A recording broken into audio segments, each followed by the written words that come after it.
with the center for 3 years now, and I'm involved in CSR trainings, SROI, and impact. First of all, apologies for not being able to do the webinar last week, mainly because of some technical error that we had to postpone the webinar. However, thank you once again for logging in.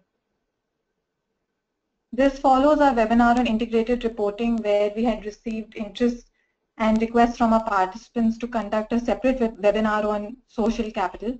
Social capital is one of the capitals in integrated reporting. So while methodologies and protocols to value social capital are evolving, they are work in progress around the world, valuation of social capital created through community interventions is fairly robust, which in other words is known as social return on investment, and this is the focus today. So the webinar is divided into 2 parts. The first part is where we will discuss what SROI means, its principles, methodology. And the second part will be conducted by Kavita, where we will cover impact map, uses of SROI, difference between SROI and impact. A little about CESD. So CESD is Center of Excellence for Sustainable Development. It is a center of excellence under Confederation of Indian Industry. CESD's mission is to catalyze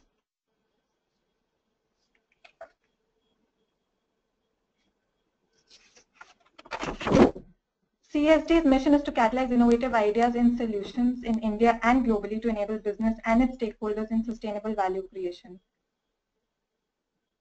There are different services that CESD offers, which include CIITC Sustainability Awards, Sustainability Label, GRI reporting, integrated reporting, our initiative on biodiversity. Social capital valuation is part of our center's mission to help organizations such as yours to maximize value for yourselves and your stakeholders. Okay, now what is SROI? SROI is an approach to understanding and calculating the environmental and social value that an organization is creating or destroying for its stakeholders over a period of time through any activity or CSR intervention. So mathematically, SROI is represented as social value created in relation to its inputs. So social value created is the sum total of the monetized impact that the organization creates on its various stakeholders. Inputs here refers to the total investment that the organization has made. So in other words, SROI is return on every rupee spent. As you can see, there are 2 kinds of SROI. One is retrospective and the other is prospective. As the name suggests, retrospective is when you calculate SROI for previous years or for current year. It is based on actual outcomes. And prospective is when you are making projections for the future. It is based on how much social value will be created if the activities meet their intended outcomes.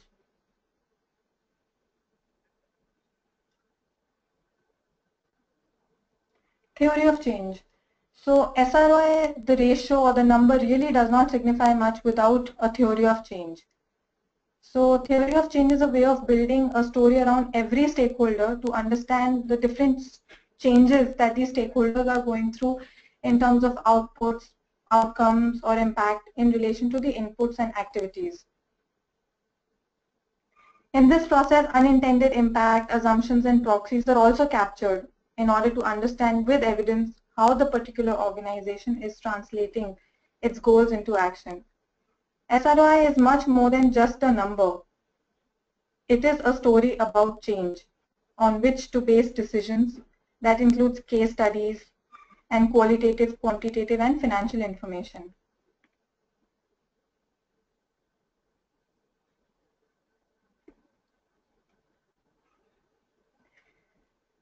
So we have been trained by Social Value UK on the principles and methodology of SROI, and we deploy their principles and methodology in our studies. So these principles actually the backbone of SROI. They have to be incorporated and kept in mind at every stage. The first principle is involving stakeholders. So this principle means that stakeholders need to be identified and involved and consulted throughout the analysis, because they are the best to describe change, whether the change is positive, negative, intended or unintended. They have to be identified. Understanding what changes. This means to articulate how change is created and evaluate this through evidence. So you gather data, go to the field, verify the information that you already have so as to recognize positive and negative changes as well as those that are intended and unintended that these stakeholders are going through. In other words, this principle requires the theory of how these changes are created to be stated and supported by evidence. Value the outcomes that matter. So in simple words, it is about giving a financial value to every outcome that is identified. Many outcomes are not traded in markets, and as a result, their value is not recognized. So it is about giving a voice to those excluded from markets. Only include what is material. So it flows from the principle of materiality, that you have to identify, while you list down all your stakeholders, you have to identify and pick only those stakeholders in your study which you think are undergoing significant change or material change. Deciding what is material requires reference to the organization's own policies, societal norms, and short-term financial impacts. Even external assurance here plays an important role because it can help you understand if the issues that you have included are really material or not, or whether you have included all material issues or not. The fifth principle is do not overclaim. So as the name suggests, only claim the value that organizations are responsible for creating. So assess the change caused by the activity as opposed to other factors, and you must take into account of what would have happened anyway. So it is at this stage that factors like dead weight, attribution, displacement, they come into the picture, and these have to be considered while you're calculating your SROI. We'll discuss this little later in detail. Be transparent. So this principle basically requires that every decision relating to whether stakeholders, outcomes, indicators, methods of data collection, all should be explained and documented. So you have to be transparent at every stage. Verify the result is ensuring appropriate independent assurance.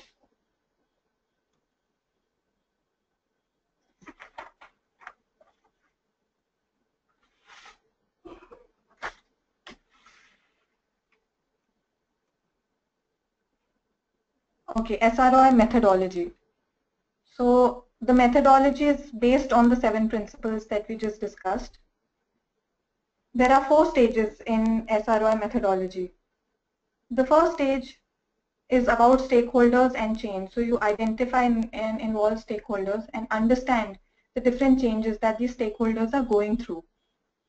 In SROI analysis, we are concerned primarily with finding out how much value has been created or destroyed and for whom. So to identify the stakeholders, list all who might affect or be affected by the activities. Whether the change or outcome is positive, negative, intended or unintended, all need to be identified. So once you've identified stakeholders, it forms the basis of your theory of change. So you start building the theory of change or the impact map to understand that what changes these stakeholders are experiencing in relation to inputs and activities of the organization.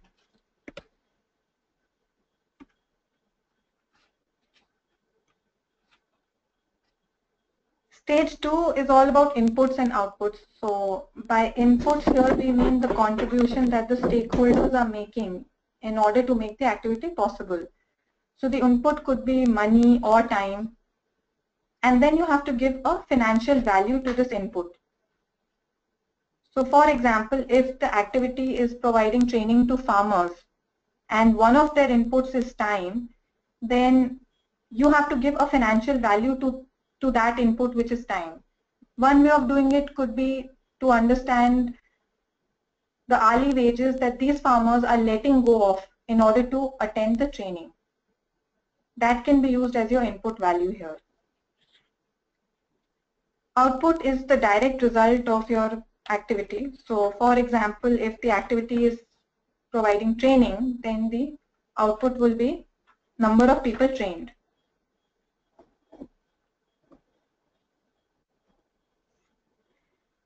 In stage 3, the focus is on outcomes. So outcomes are the changes that these stakeholders are going through or these stakeholders are experiencing. In this stage, you have to map out and describe the outcomes that are occurring for stakeholders. The next, in order to understand and establish whether an outcome has really occurred or not, you have to establish outcome indicators, because these indicators help you understand whether an outcome has really occurred or not. So for example, if the activity is construction of toilets and the outcome is improvement in health and hygiene of people, then the outcome indicator would be reduction in visits to doctors. This could be one of the indicators, and this has to be identified. Now, every outcome that you identify, you have to give it a value. So putting a value on the outcome. Taking the same example forward, if my activity is construction of toilets and the outcome is improvement in health and hygiene of people, then the outcome value that I can give to that, financial value that can be attributed to that outcome, can be the amount of money saved on doctor visits. So this will be the financial value for that particular outcome.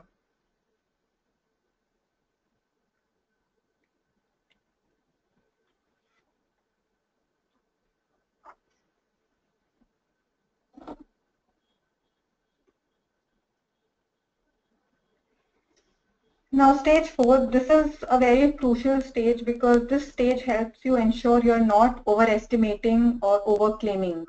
Remember the principle that we discussed a few minutes ago, that only claim the value that your organization is responsible for creating. So this section provides a number of ways of assessing whether the outcomes you have analyzed result from your activities or not. These methods provide a way of estimating how much of the outcome would have happened anyway, and what proportion of the outcome can be isolated as being added by your activities. Establishing impact is important as it reduces the risk of overclaiming, and it only means that your story is more credible. So there are certain factors which have to be considered, such as dead weight, displacement, attribution, and drop-off.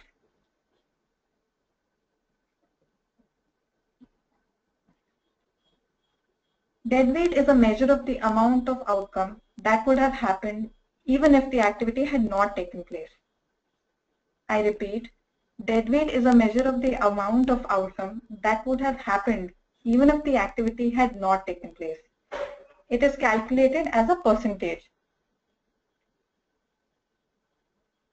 Now, for example, if the activity is vocational training or providing vocational training to the youth, and the outcome of the activity is, improve jobs and increase in salary of the youth, then you have to consider dead weight here. Dead weight would be that even if they had not attended this vocational training, they would have still got a job and earned a certain amount.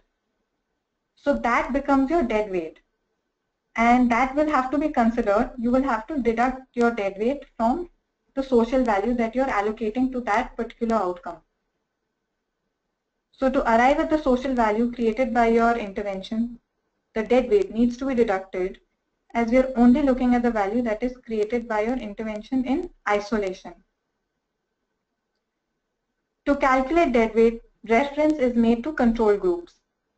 The perfect comparison would be the same group of people that you have affected, but seeing what happened to them if they had not benefited from the intervention.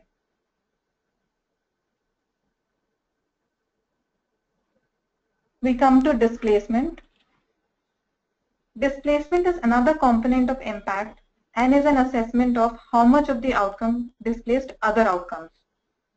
I repeat, displacement is another component of impact and is an assessment of how much of the outcome displaced other outcomes. This does not apply in every SROI analysis, but you should be aware of this because it is possible that something like this might crop up while you're doing or calculating SROI. For example, as a result of skills training, the newly skilled people are displacing the same jobs available to unskilled people that could not qualify for training.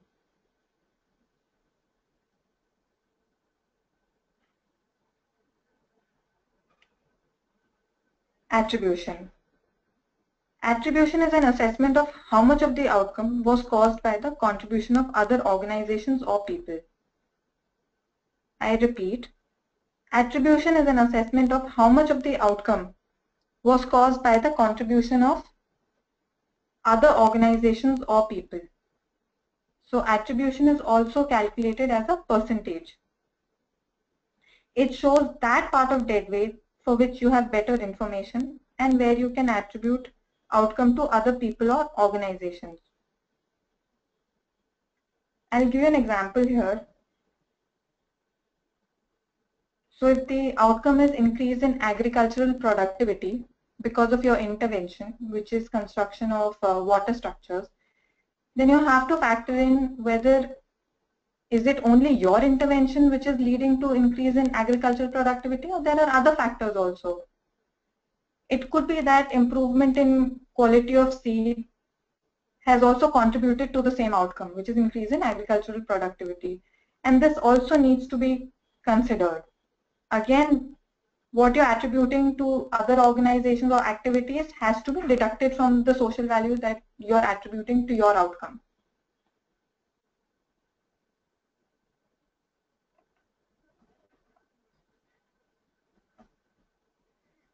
Drop-off. So drop-off is the deterioration of an outcome over time.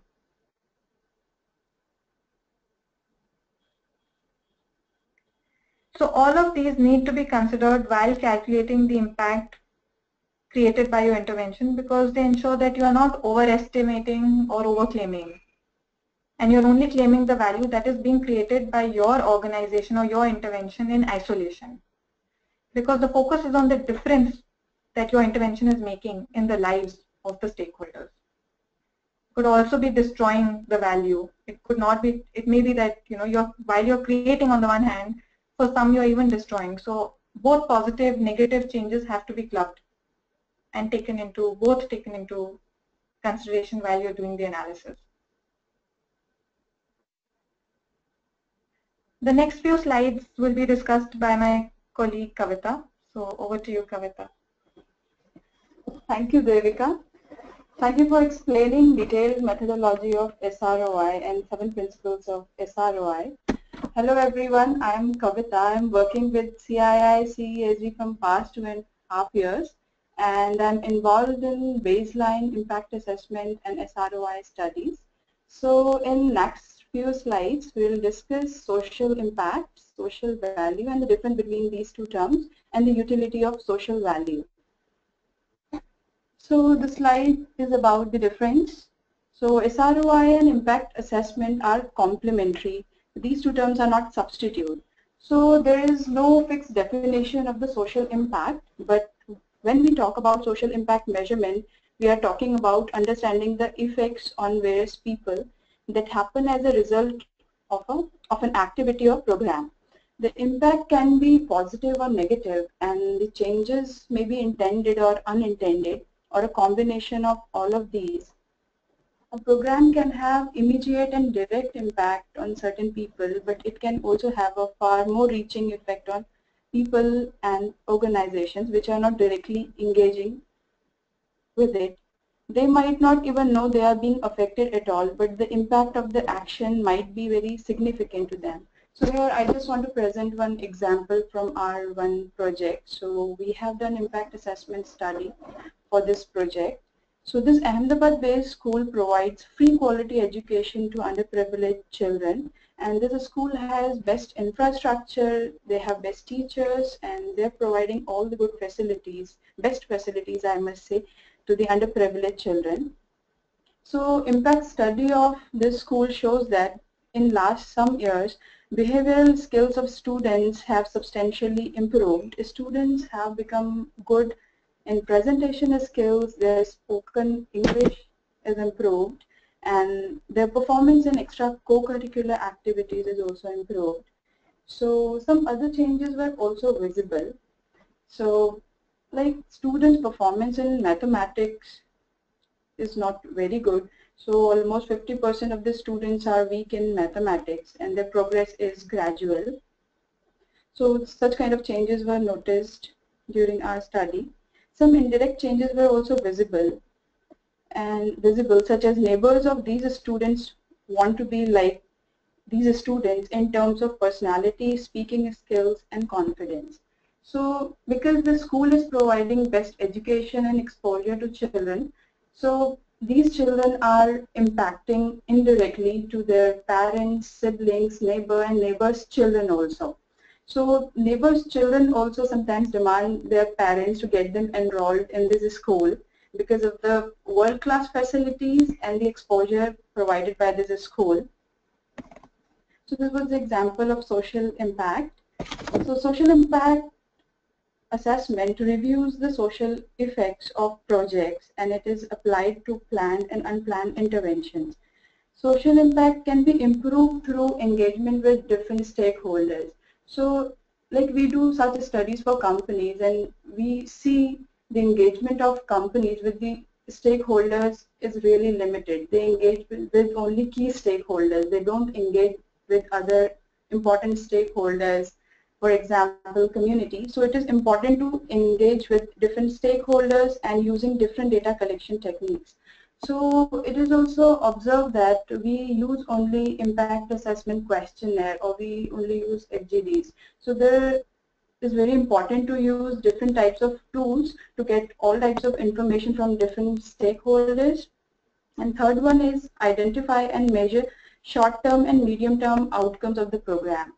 So now because of CSR legislation, situation is improved and companies have started measuring impact and they have impact indicators and they are measuring impact against those indicators. But before 2-3 year scenario was completely different. Companies didn't identify indicators, so it was very difficult for third-party organizations to measure impact. And it is also observed that companies have one-time intervention. So it is really difficult to measure impact for those one-time activities. So companies should do CSR projects in a planned manner, in a programmatic manner. Measuring impact is good for business. It is good for revenue growth, improving operational effectiveness and efficiency, and investment decisions, and most important, reputation building with all the stakeholders. So for impact assessment, we use qualitative and quantitative research design, and data is collected through household interview questionnaire, focus group discussions, and we also use control group discussion, and observation and checklist kind of tools are used to collect data from beneficiaries and other stakeholders. So this was about social impact. Social return on investment is a method for measuring and communicating a broad concept of value that incorporates social and economic aspects, environmental aspects also. It is a way of accounting for the value created by our activities and the contribution that made that activity possible. It is also the story of the change affected by our activities, told from the perspective of our stakeholders. SROI can encompass all types of outcomes, whether it is social, economic, and environmental, but it is based on involving stakeholders in determining which outcomes are relevant. Because all outcomes are not relevant for this study, so it is important to identify only relevant outcomes, and all outcomes are not measurable also. Let's say increasing awareness through training programs, so it is not easy to monetize that thing. So companies should be very careful while determining the outcomes. So just want to share one example from our one ongoing study. CSD is doing SROI study for a multi-business conglomerate in Madhya Pradesh. The study is for livestock development program. Objectives of program were to provide integrated cattle development services and establish cattle development centers, CDCs, provide door-to-door artificial insemination service, and increase productivity of milk animals. So during our study, the changes we noticed were improved animal management practices, increase in milk production, increase in household milk consumption, increase in milk sale, and increase household income. And some of the intended changes were also noticed, such as number of milk collection centers increase and effect on cattle health, etc. So SROI can be used by any organization to evaluate impact on stakeholders, identify ways to improve performance, and enhance the performance of CSR investment and other investments. A network was formed in 2006 to facilitate the evaluation of the SROI method, and over 700 globally are members of this network, and it is called Social Value UK. Formerly, it used to be called the SROI network. The SROI method has been standardized by the Social Value UK, and it provides a quantitative approach to understanding and managing the impact of a project, business, or policy, or whatever. It accounts for stakeholders' views of impact and puts financial proxy value on all those impacts identified by stakeholders. SROI analysis does not refer only to one single ratio, but more to a way of reporting on value creation. It bases the assessment of value in part on the perception and experience of stakeholders, find indicators of what has changed and tells the story of this change, and where possible, uses monetary values for these indicators. And SROI is an emerging methodology, but it has limitation too. There will be some benefits that are important to stakeholders, but which cannot be monetized. Like I just mentioned, awareness through some training program is increased, so it is not easy to monetize. Quality of life, but still now we have methodology to measure quality of life, but again it is very subjective, so it is not easy to measure through SROI. And SROI analysis should not be restricted to one number, but seen as a framework for exploring an organization's social impact, in which monetization plays an important but not an exclusive role.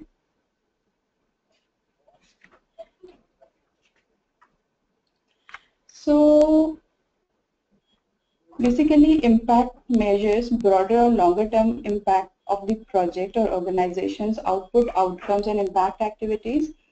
And SROI measures monetary value created for different key stakeholders. So for impact assessment study, we are largely dependent on primary survey. We collect data through questionnaire, and for SROI studies, we build on already existing impact data and its verification. So SROI is a kind of verification of impact assessment study also.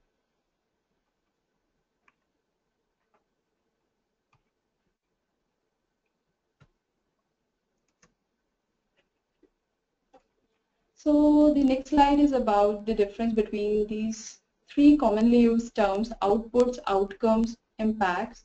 So we do CSR trainings also, and we observe that now companies have clarity about these three terms, but still we want to explain it. So outputs are the immediate services or facilities provided by the CSR program of the organization. So for example, if it's a skill training program or vocational training program, so number of children trained or number of children who completed training program is the output. Let's say 50 students got trained, so 50 number is the output for that program. Outcomes is the changes, benefits, learning, or other effects that happen as a result of a project or organization. So Outcome for skill training project. So outcome means, let's say 50 students completed the training program and after 1-2 months they got job. So they've got the job, they've started going and they've started earning money. This is the outcome for that skill development project. Impact is a broader or longer term effect of a project or organization's output and activities, and it takes time to be visible. And these are effects on people other than the direct project. So impact can be visible in 3 years, can be visible in 5 years. It depends on your project design. So another example for these three terms is, like I mentioned about our animal husbandry project. So in that project, 900 farmers got awareness trainings about cattle breeding and health. So 900 farmers got trained. So this is the output for livestock development program. And now cattle owners are started using artificial insemination for breeding. So they have awareness. So they've started using, so this is the outcome, and the income is increased due to the artificial insemination. So this is the outcome for the project. And because the project is started just few years ago, so some impact, some things are visible, but still we can't say that it has improved the quality of life. But yes, some things are improved, like they have assets, they have bought TV, they have bought refrigerator and other assets. So their quality of life has become better, and now they can afford good education and they can spend more on health because of this project, because their income is increased.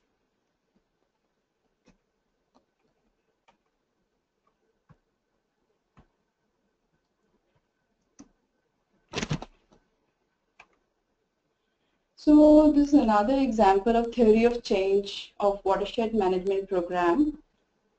So objective of this initiative was watershed management program for livelihood generation. So our stakeholders are farmers and rural community, and the company has constructed water structures such as farm ponds, bunds, stop dam or check dam in that area of Madhya Pradesh. And the outputs were noticed: increase in access and availability of water for agriculture. And another output was prevention of soil erosion because of bunds construction in each farmer's land in that area. So these were the outputs, and outcomes were increase in agricultural productivity due to the availability of water for irrigation. This region was to be a dry region, so because of these water structures, now farmers have accessibility of water for irrigation. So due to that, the crop yield is increased and their earnings increased. And the outcomes for the study, so sorry, these are the outcome indicators. So we measure social value through these outcome indicators: percentage increase in availability of water for irrigation, this is the indicator; creation of assets, like I mentioned, they have refrigerator, they have motorcycle and television because of the increased income, and now they have ability to pay back loans.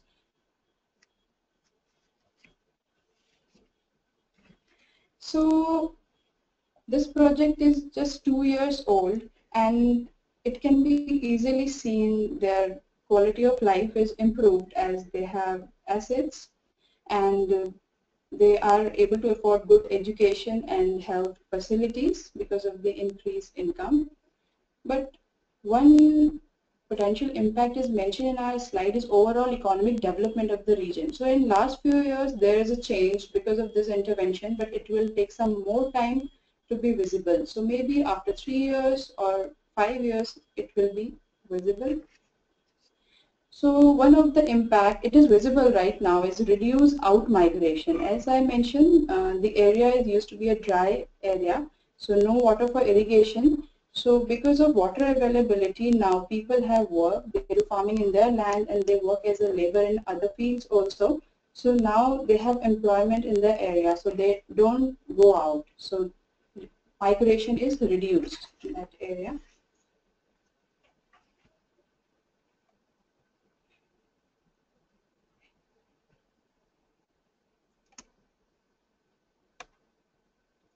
So next slide is about utility of measuring social value.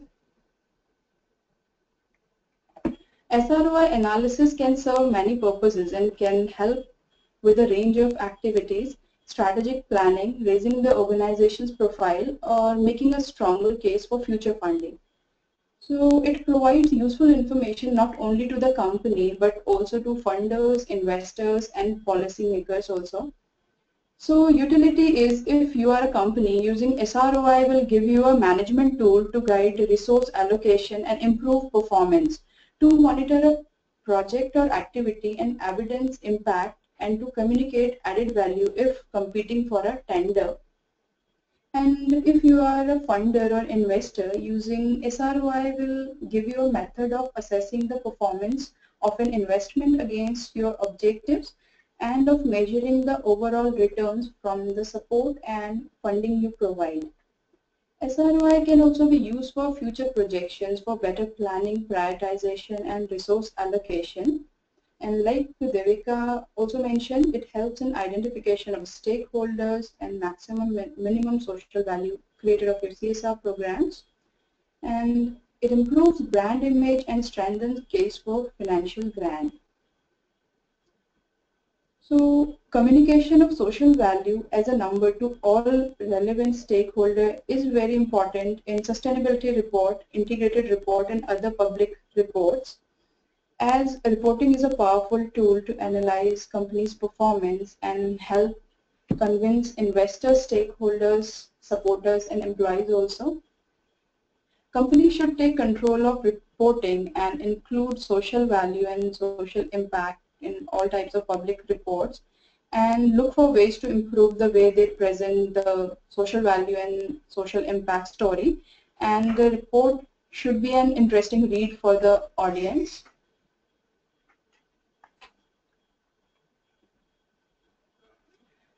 Do not measure SROI only to prove the value of a service and there is no room for improvement.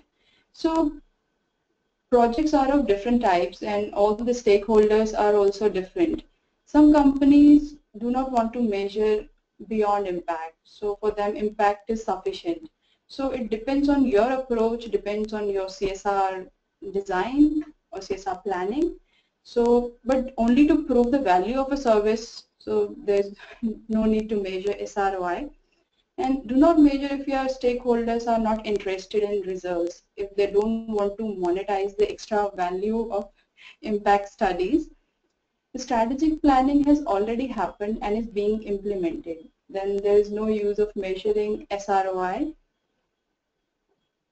And nowadays, most of the companies, and I shouldn't say most of the companies, but now so many companies are doing or measuring SROI through different consultants.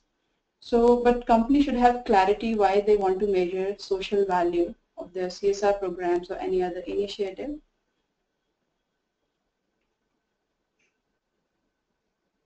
So, just want to share a few examples. So, these companies have done SROI studies. So, one company mentioned that SROI has given them a competitive advantage because it helps to engage in the bidding process. This company is getting more business because of SROI findings. Another company mentioned that the most significant benefit of the SROI studies has been the greater understanding it has given of how they can improve their performance in different areas. And it also mentioned that SROI has changed the way they look at things by looking beyond the business value. It enables to look at business and projects in a completely different light, a different way. So this was all about our social impact and social value. So just a piece of information that might be of use to you. So we are doing CSR training programs.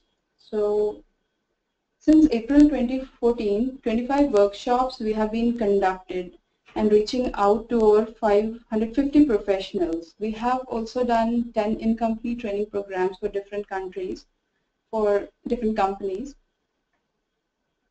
The focus of the workshop is on CSR legislation, activities that qualify as CSR, reporting, legal and audit compliances, disclosures, impact measurement tools, and sustainable development goals.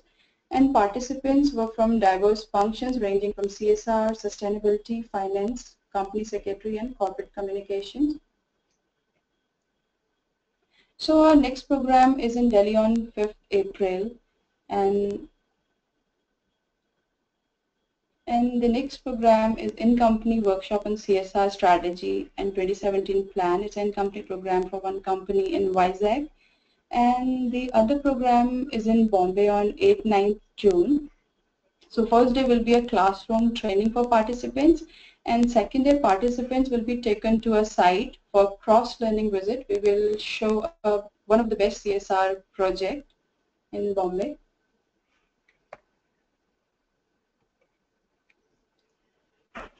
So CASD has announced Sustainability Awards 2017, and companies can apply in Corporate Excellence and Domain Excellence category. The last date of application is 1st May, and you may apply or nominate your colleagues for CII Certified Sustainability Assessors Training Program.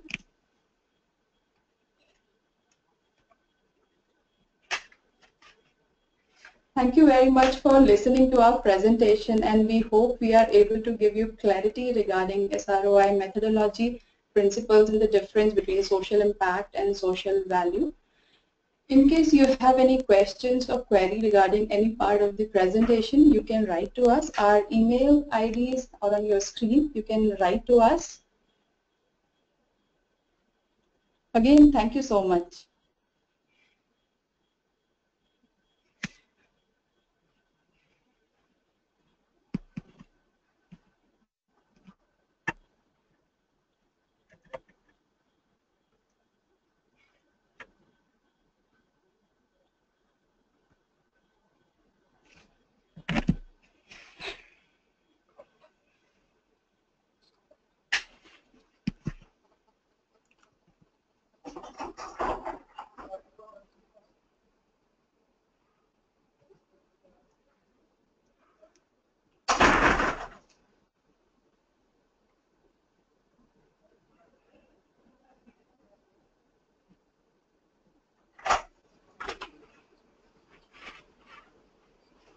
We have so many questions.